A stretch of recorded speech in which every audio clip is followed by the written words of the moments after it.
All right, welcome back to the hangar, per se. Sorry it's a little dark. I've got all the lights off, dude. I had an issue with my mini split in the shop. I was refrigerant low after coming back from Kentucky Jets, and they ended up putting a lot of Freon in it, so I possibly got a leak. And it's just been struggle busing ever since.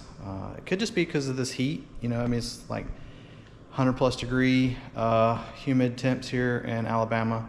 I'm hoping that's all it is, but I got a feeling I'm gonna have to, once it cools off, I'm hoping to get by until fall, and that way I can get up there, get a little sniffer, and check the line connections up in the attic, because we checked out at the actual connection to the outside unit to all the head units, and there was no leak there. So if there is a leak, it's somewhere where these connections are on the four head units that I have. But anyways, so it's a little warm, but it's manageable right now.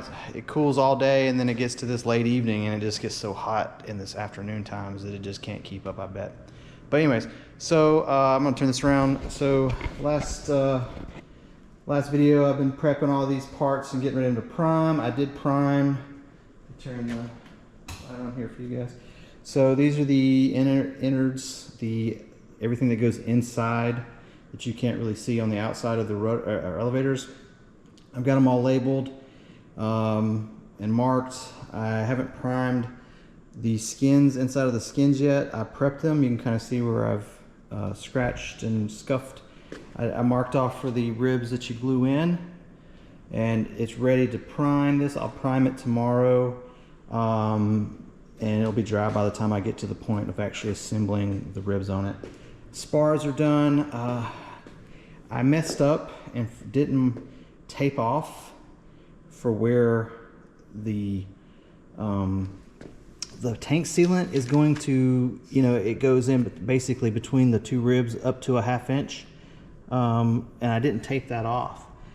But my thought on that is, because this is a service bulletin that's an after the fact thing, so people that already had elevators put together and primed, there's no way to get in there and take that pro seal off, or the paint off. And I'm guessing they just have you put it on top of that. The updated to the plans have you do it beforehand. You don't put any primer there, you scuff it, and then you apply the tank sealant. And I can scrape it off. It's no big deal. This stuff, I mean, you can scrape this rattle can self-etching primer off with your fingernail. It's stupidly not durable, which blows my mind that people use it. But the theory of that, and I'm guessing why people do use it, is because these inner pieces that don't ever get touched after it's assembled, it's not a problem.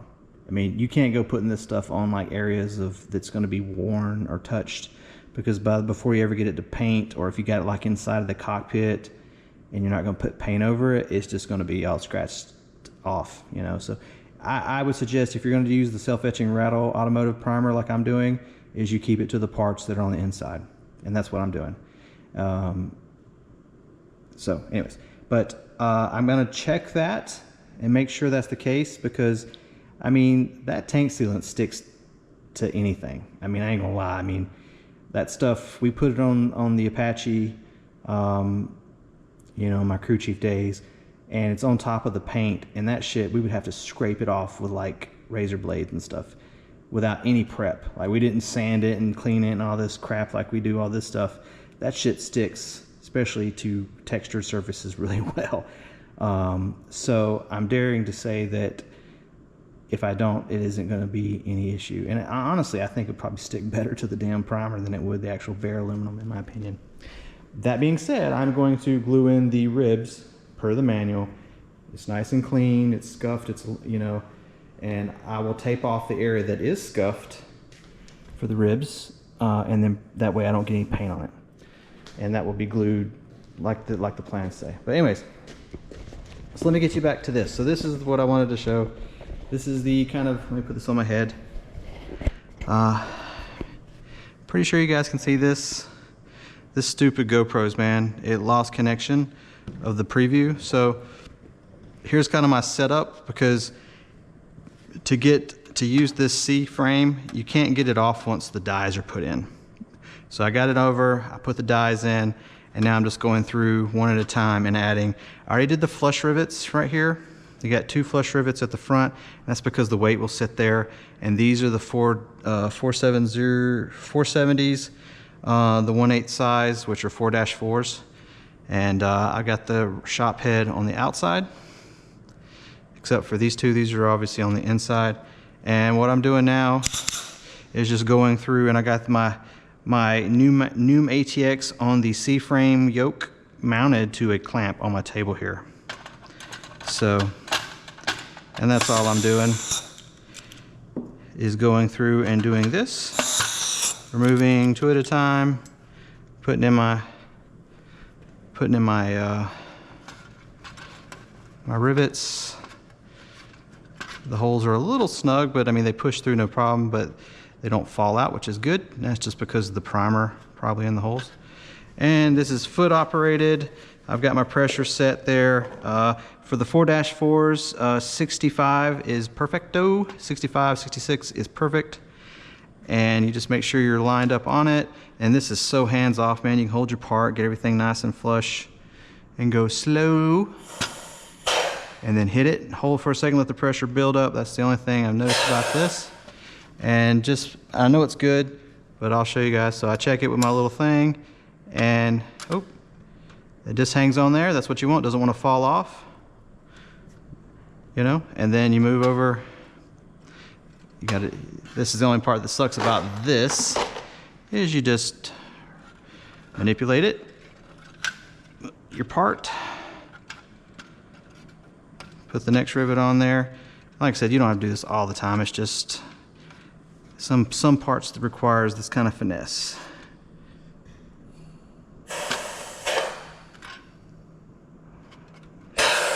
Bam, just like that. Then I'll take and pull these 2 out.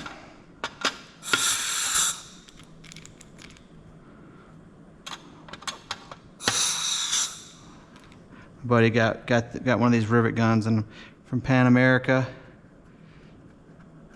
He tagged them in a video, and they gave him a free side grinder, which, dude, I'm so good at making people money, but I never get anything free. It's probably because I don't tag them in it. They don't know I'm doing it.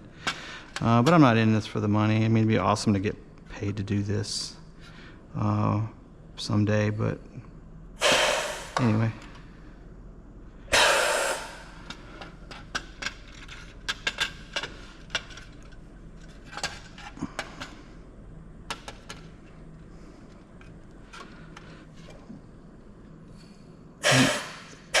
The new main TX is a little bit harder to go slow with, kind of, versus like your Cleveland style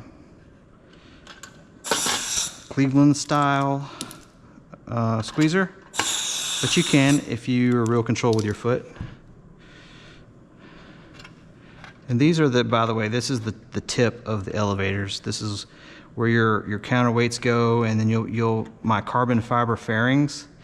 That I haven't got yet, which should be any time. I need to inquire about that. It's only supposed to be 2 weeks from getting the wheel pants. Will go on this piece as well.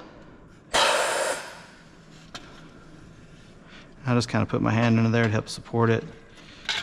Trying to be gentle, because like I said, this primer, you breathe on it and it comes off. You can already see where it's rubbed off. So I hate painting, so this is working for me, and like I said, all right.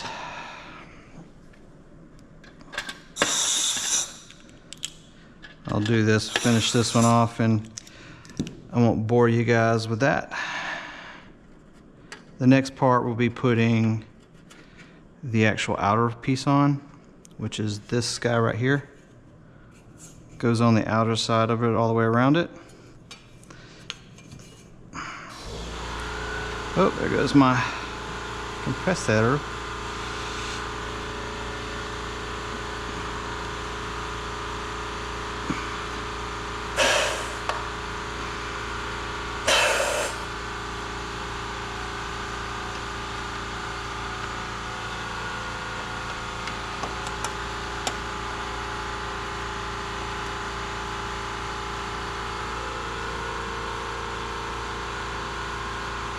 You kind of, there you go. And you kind of see it won't come off. So what I have to do is I'll pull the pins.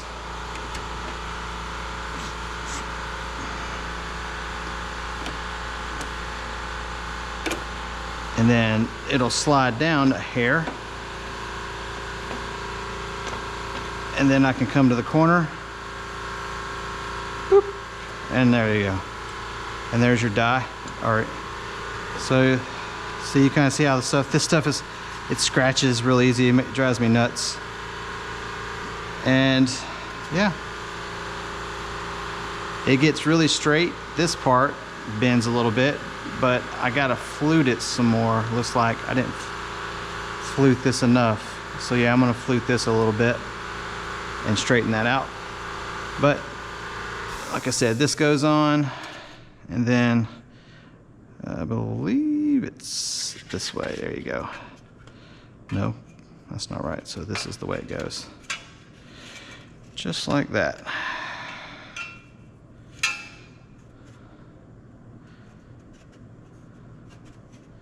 There it goes, just like that. So I'll go ahead and Cleco that on, and then get ready to rivet that next after I do this one. But I am not going to bore you guys with that. Just wanted to show you this.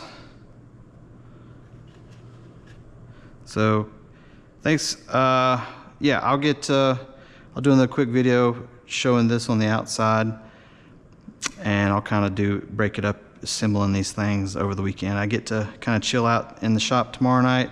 The wife's got a girlfriend that's coming over, hanging out in the pool.